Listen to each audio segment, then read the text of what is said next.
நாம பார்க்க போறது சிஎல் ஆனந்தன். தமிழ் சினிமாவினுடைய பழம்பெரும் நடிகர் சிஎல் ஆனந்தன். சிஎல் ஆனந்தன் வந்து பாத்தீங்கன்னா எடுத்த உடனே அவர் வந்து சினிமா துறைக்கு வரலைங்க.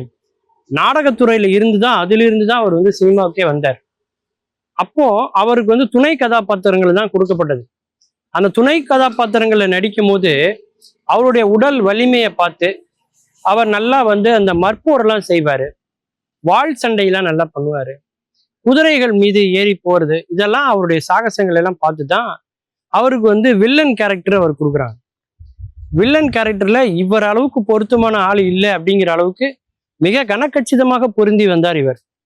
எம்ஜிஆருடைய பல வெற்றி பெற்ற படங்கள்ல வில்லனா வந்து வாள் சண்டை போட்டதுல மிக முக்கியமான பங்கு இந்த சிஎல் ஆனந்தனுக்கு உண்டு.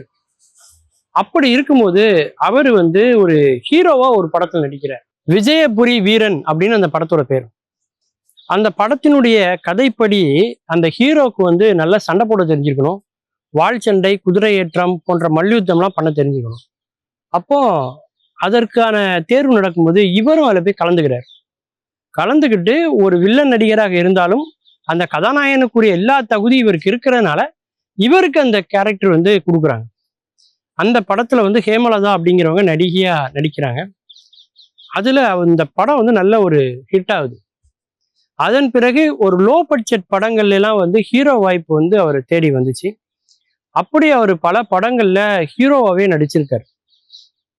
அது எப்பேற்பட்ட ஒரு கடினமான பணி அப்படிங்கிறது அந்த காலகட்டத்தில் இருந்தவங்களுக்கு ரொம்ப நல்லாவே தெரியும். அப்படி சிஎல் ஆனந்தனுடைய அந்த பயணம் வந்து ஒரு ஹீரோ பயணத்திலிருந்து அதன் பிறகு அவர் வந்து சண்டை காட்சியில நடிச்சு அவர் வந்து வந்தாலும் கூட ரெண்டுமே மாறி மாறி தான் அவருக்கு அமைஞ்சுது. அவருக்கு வந்து எதிரிகளினுடைய சூழ்ச்சிகளை வந்து திரையில வந்து அந்த சண்டைகள்ல முறியடிக்க தெரிஞ்ச அவருக்கு சினிமா துறையில் இருக்கக்கூடிய சூழ்ச்சிகளை அவரால் வந்து சரியா கணிக்க முடியல. அதனால அவருக்கு அடுத்தடுத்த பட வாய்ப்புகள் இல்லாம போகுது. அதன் பிறகு வாழ்வாதாரத்துக்காக மறுபடியும் அவர் வந்து சண்டை காட்சியிலே அவர் போறார். அதன் பிறகு எம்ஜிஆரோட நடித்த சில படங்கள், அதுல ஏற்பட்ட பல அனுபவங்கள், இதற்கு பிறகு வந்து பாத்தீங்கன்னா அவர் வந்து வில்லனாகவே கண்டினியூ பண்ணியே அவர் வாழ்க்கையை வந்து கொண்டு போனார் அப்படின்னு சொல்லலாம். அந்த காலத்துல வந்து ஒரு சண்டை காட்சிங்கிறது வந்து ரொம்ப கடினமா வந்து எடுப்பாங்க. இன்னைக்கு மாதிரி அன்னைக்கு சண்டை காட்சி கிடையாது. இன்னைக்கெல்லாம் வந்து பாத்தீங்கன்னா டூப் போட்டுருவாங்க. ஒருத்தருக்கு மேல இன்னொருத்தர் சண்டை காட்சியில வந்து இருப்பாங்க. ஹீரோ மாதிரி நமக்கு தெரியும், ஆனா அவர் டூப்பா இருப்பார். ஆனா அன்னைக்கு இருந்த சண்டை காட்சிகள் அப்படி கிடையாது. யாரு ஹீரோவோ அவர் தான் பாடணும், யாரு ஹீரோவோ அவர் தான் ஆடணும். அதே மாதிரி சண்டையும் அவர் தான் போடணும். அவருக்கு மேல இன்னொருத்தர் சண்டை போடுற இன்னைக்கு இருக்கிற தொழில்நுட்பம் எல்லாம் அன்னைக்கு கிடையாது. அப்படிப்பட்ட காலத்துல அவர் வந்து சண்டை பயிற்சியில ஈடுபட்டு அதற்கான பயிற்சிகள் எடுத்து அந்த களத்துக்குள்ள அந்த நேரத்துக்குள்ள அந்த சண்டை பயிற்சி செஞ்சு முடிக்கணும். அதுல அவர் வந்து வாள் சண்டை, கத்தி சண்டை, அப்புறம் புலியோட சண்டை போட்டிருக்காரு, சிங்கத்தோட சண்டை போட்டிருக்காரு. இதெல்லாம் நிஜமாகவே புலியோட ஒரு சண்டை போட்டிருக்காரு. அந்த புலிக்கும் அந்த காலத்துல டூப்லாம் போட முடியாது. இன்னைக்கு தான் அந்த வனவிலங்கு வதை பண்ணல அப்படின்னு சொல்லிலாம் முதல் ஃப்ரேம்லேயே டைட்டில் கார்ட்லேயே போடணும். எந்த விலங்கையும் பயன்படுத்தக்கூடாது அப்படிங்கிறதெல்லாம் இன்னைக்குதான் விதிமுறை. அன்னைக்கு அப்படி கிடையாது. வனவிலங்குகளை வீட்டுல வளர்க்கலாங்கிற இந்த காலகட்டம்.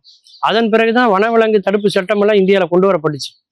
அந்த காலகட்டத்துல விலங்குகளோடலாம் சண்டை போடுற அளவுக்கான ஒரு துணிச்சலும் தைரியமும் உடையவராக இருந்தவர் யாரு அப்படின்னா சிஎல் ஆனந்தன் அவர்கள்.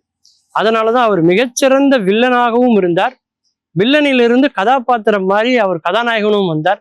மக்கள் இரண்டு விதத்திலும் அவரை வந்து ஏற்றுக்கொண்டார்கள் என்று சொன்னால் அப்பேற்பட்ட ஒரு சிறந்த ஒரு நடிகராக அவர் இருந்தது காரணம் நாடகத்துறையில அவர் வந்து எடுத்துக்கொண்ட கதாபாத்திரங்கள்.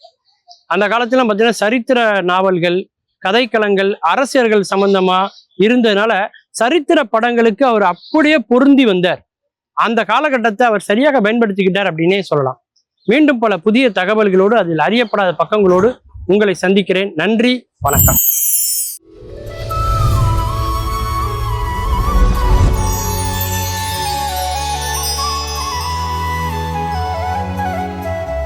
அருமை ஜெயா தொலைக்காட்சி நேயர்கள் அனைவருக்கும் அன்பு வணக்கம்.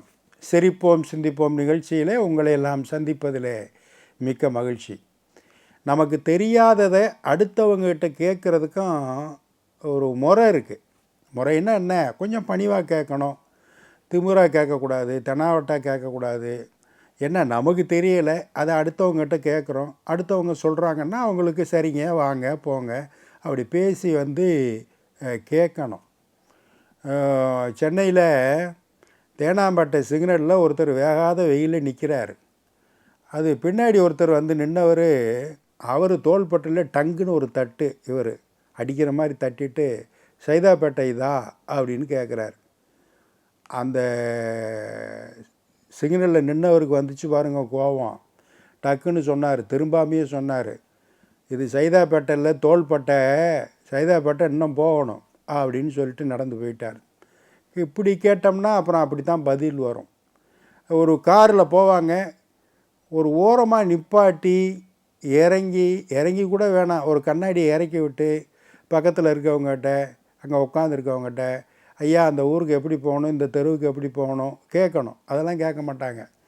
காரை நடு ரோட்டில் நிப்பாட்டி கூப்பிடுவாங்க, உள்ளேருந்து கையாட்டுவாங்க, எந்திரிச்சு வா, இந்த இடத்துக்கு எப்படி போகணும்னு கேட்பாங்க. ஒரு மரியாதை வேணாமா?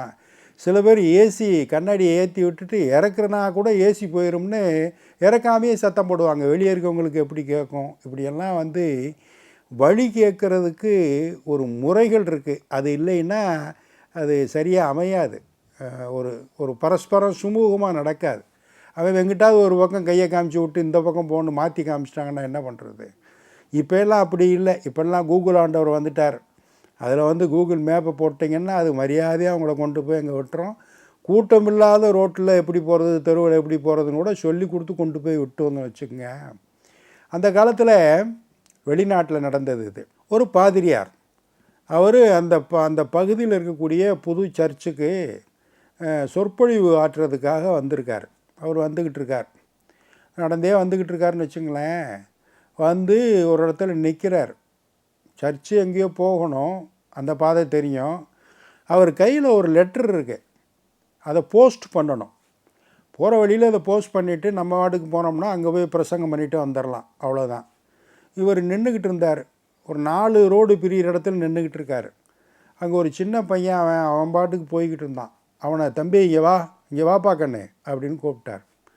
அவன் வந்து, என்ன சார் அப்படின்னா, இந்த போஸ்ட் ஆஃபீஸ் எங்கே இருக்குது அப்படின்னோடனே அப்புறம் அந்த பையன் வழியெல்லாம் சொல்லியிருக்கான். ஓ இவ்வளோ தூரம் போகணுமா அப்படின்னு சொல்லிட்டு நடக்க ஆரம்பித்தார்ல. அப்புறம் டக்குன்னு அந்த பையனை பிடிச்சார். ஒரு உதவி செய்கிறியா? என்னங்க சொல்லுங்கள் அப்படின்னேன்.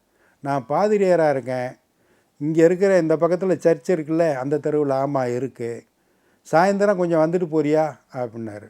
ஏன்ன, நீ எனக்கு வழியெல்லாம் சொல்லி உதவி இருக்க, உனக்கு ஒரு விஷயம் சொல்லணும், அதுக்காக. என்ன விஷயம் அப்படின்னு அந்த பையன் கேட்குறான்.